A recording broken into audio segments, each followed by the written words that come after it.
So first of all, how are you?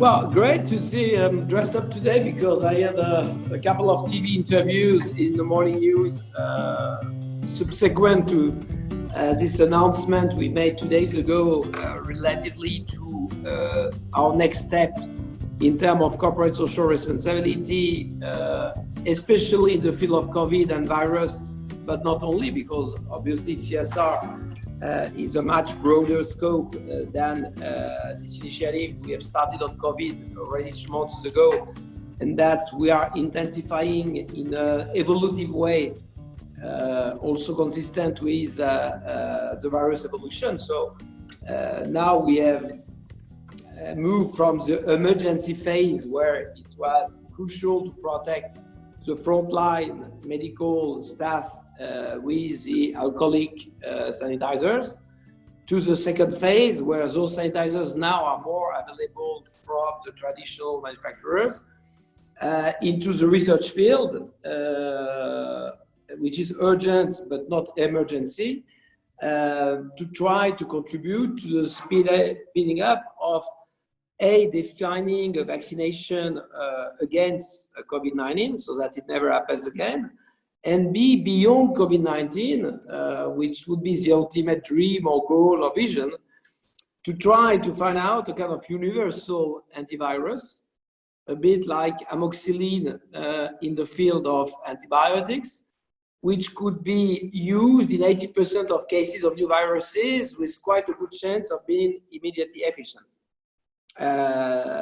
Which would save years of research and billions of budgets, and save obviously hundreds of thousands of lives, because we have lost to COVID already more than 450,000 people. If we had got the equivalent of amoxicillin when COVID started, probably the death toll would be 50,000, and therefore the research we are funding with Oxford General Institute, which is really first in class, in Europe, when it comes about, epidemiology, the Rockefeller University in the United States, which is also considered as the #1 in that field, and the Spallanzani Hospital in Rome, which in Italy has a very high profile. They've been pioneering research on AIDS, pioneering research on Ebola. And we started, let's say, the COVID adventure together with them, where we financed this famous microscope, 3-dimensional, back in early March, after they had cracked the DNA of the virus to allow them to better understand the dynamics of that virus. So it's articulated across 3 institutes, which I mentioned, that fund, and that fund not only covers 3 institutes, but also has a very interesting talent development dimension, as it's not only financing some equipment for those institutes, but also financing scholarships for the most talented students who can't go to the PhD only for financial reasons, when conversely, for a purely intellectual standpoint, there might be future Nobel Prizes. And each year, universities are very frustrated to see losing some talents just because they don't have the money to go further. So we have decided with Rockefeller and with Oxford to finance 2 scholarships in each of the universities, with obviously their responsibility to propose us who they believe are the most promising students in the field of virus research, because we obviously we are not experts ourselves. We trust them, obviously, and this is also their interest that their best students can have the resources to push research at the most, as eventually their success is their student success. At the end of the day, Oxford is Oxford and Rockefeller is Rockefeller, because thanks to their students, they came up with breakthrough in vaccination, with breakthrough in medicines, which have been saving over the decades millions of people on that planet. So this is a long-term commitment, because obviously when you engage into scholarships, it's not 1 year. I mean, it's at least 4 years. So it's a long commitment.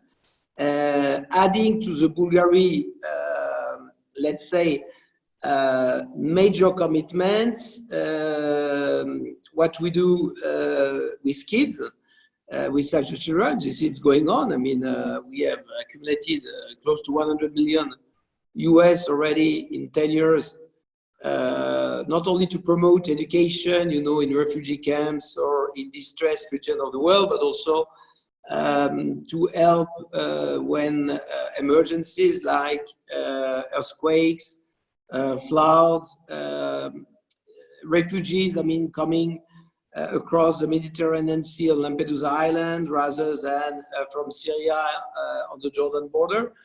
But also creating some educational centers in the outer districts of urban cities, which have also a lot of poverty and have a lot of young people with virtually no education and no family structure supporting them, I mean, and eventually falling into delinquency.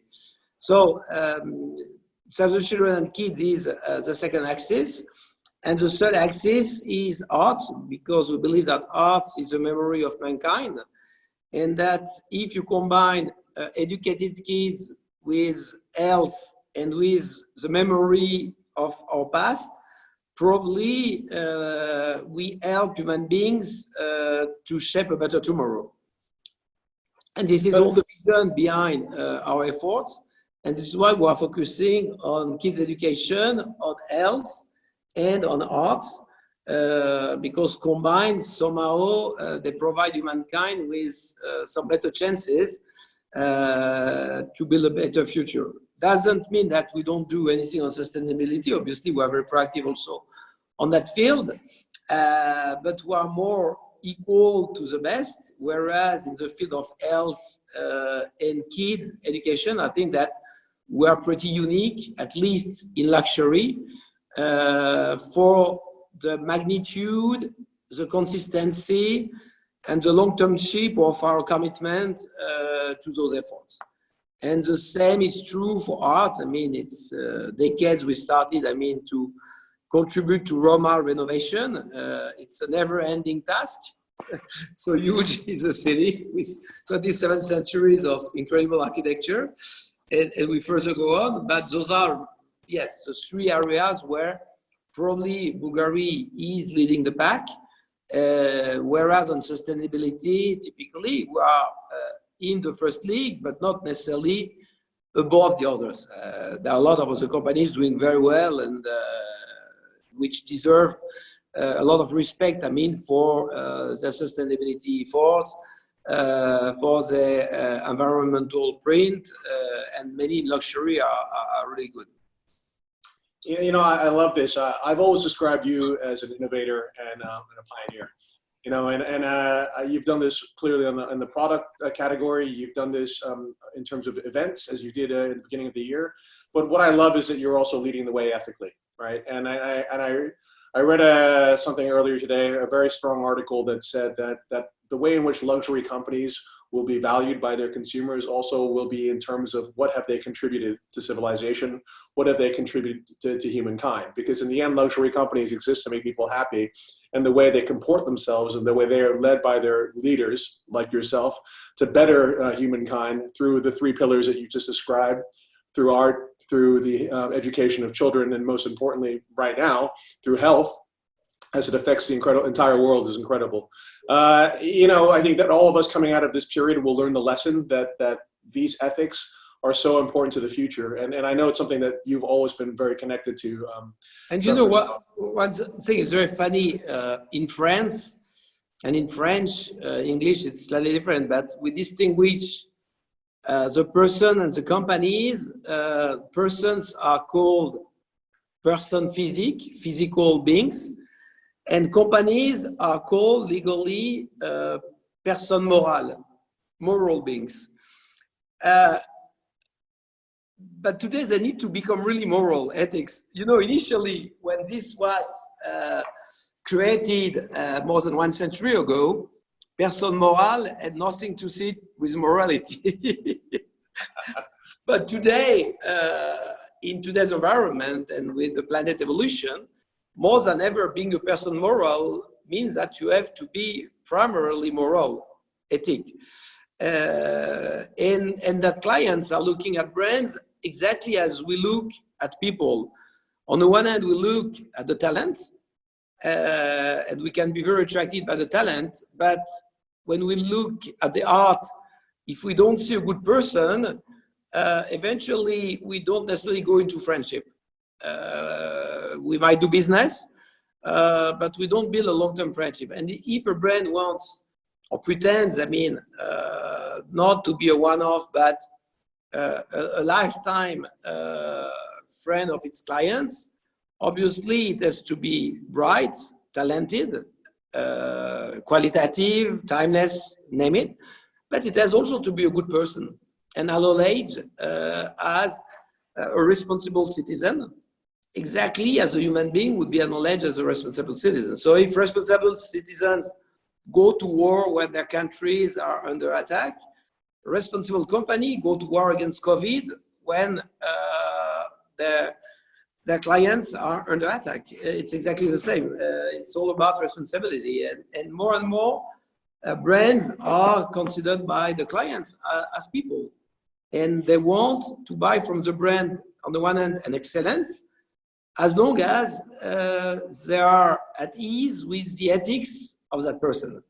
They don't want to buy beautiful things from a dishonest person. Totally agree. You like to buy something great from a great person. Totally agree. But I love the way you did this, and I went back and watched the webinar, and you mentioned that you created this virus-free fund with the idea of, first of all, addressing COVID-19, and then hopefully eradicating any future threats in terms of viruses. And then you have teams obviously everywhere in the world, but you picked 3 of the best institutions: Oxford University, which of course as we know is an amazing school, Rockefeller in the United States, and Spallanzani in Italy. And then I guess you sort of formalized the relationship with Oxford, because this is what we've been watching in the news, because they're moving forward now from phase 2 into phase 3 testing as well, which is very exciting. Plus they've announced the day before our webinar that they'd already qualified, the name is impossible to pronounce, the metazilazose, that drug, as a curative. Yes. They've been the first already to qualify a curative drug, which is already today used all over the world because it was readily available in any drugstore. It's a very cheap drug, by the way. Yes. And it can reduce mortality by 1/3. So it's something which is mind-blowing. And this release that did the day before webinar has just confirmed us that for the vaccination development, we surely got the right partner, because it's not a coincidence if they came first with a curative approach.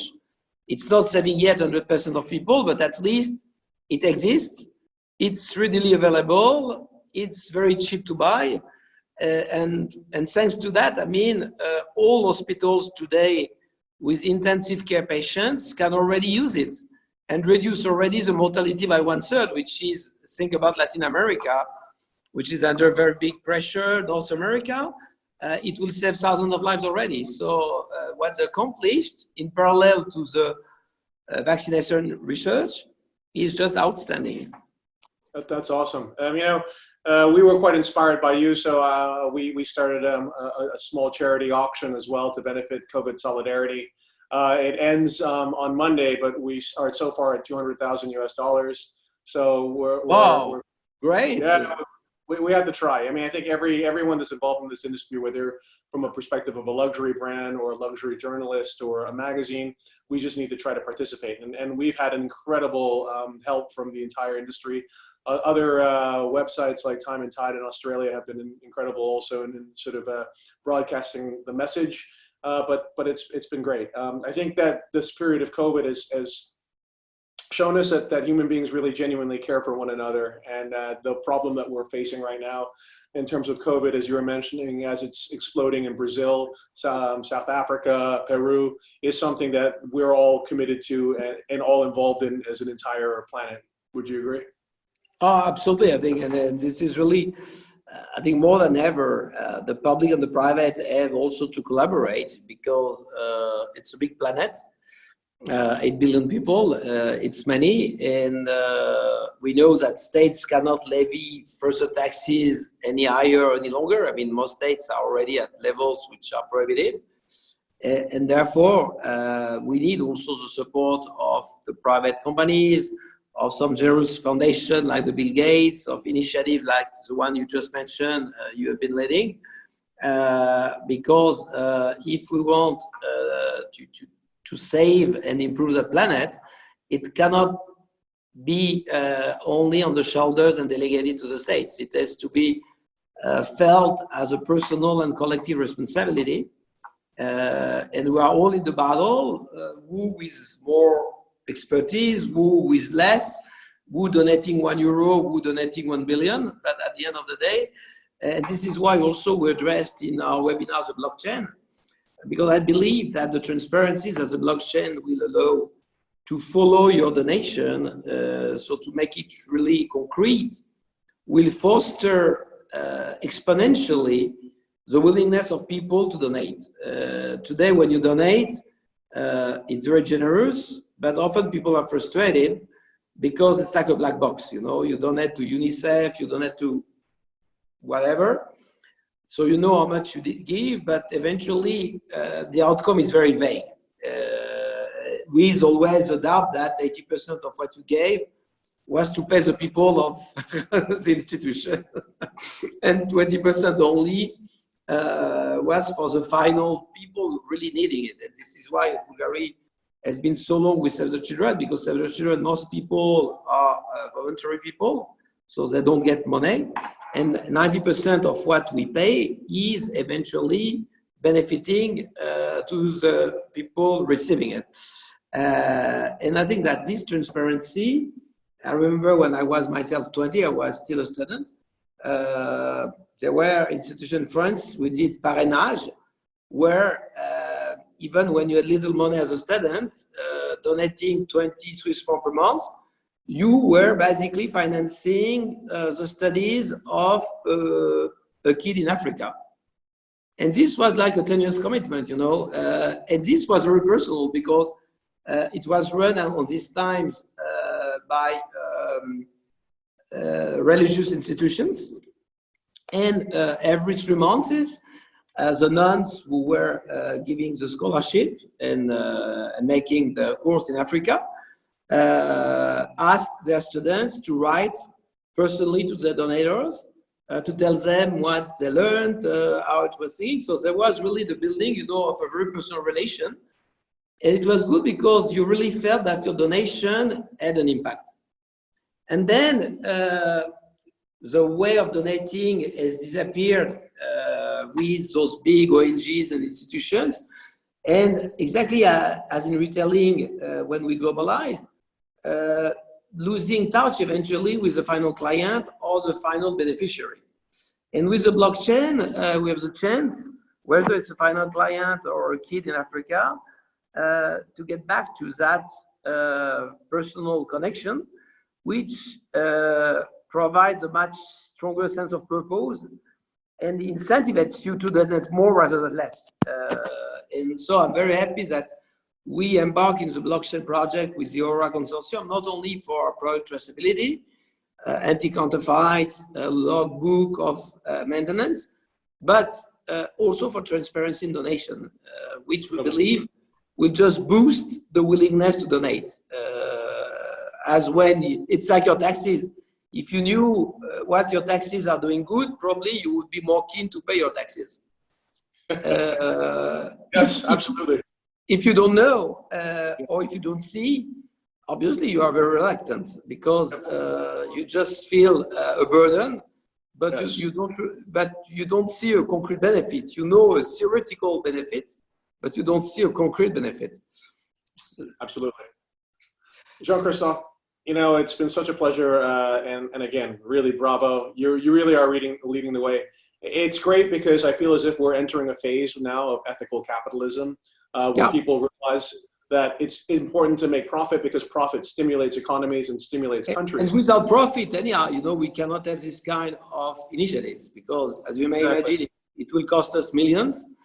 And obviously, to finance those millions, we have to make even more profits because we have to continue to deliver profit to our shareholders, to generate cash for our future investments.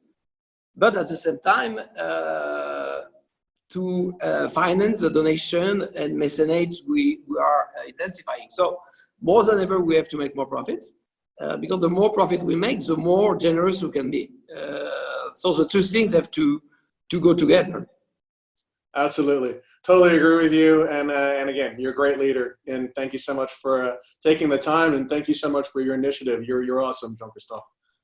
Well, always great, to talk with you. Hope to see you soon and have a very great evening. As for you, it's already virtual time for drinks. Well, they've just lifted the lockdown in Singapore today, so I'm going out. Yeah, exactly. I just received the news 2 hours ago. And that's great. That's great because that's, I think we needed it.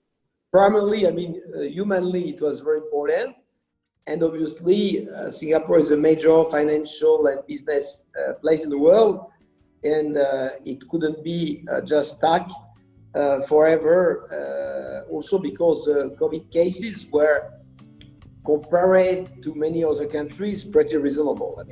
It's always too many, but compared to some countries we've seen, in America and Europe, Singapore is quite well controlled, I would say, the crisis. But when Jenny sent me the WhatsApp, I was so happy that you were free again.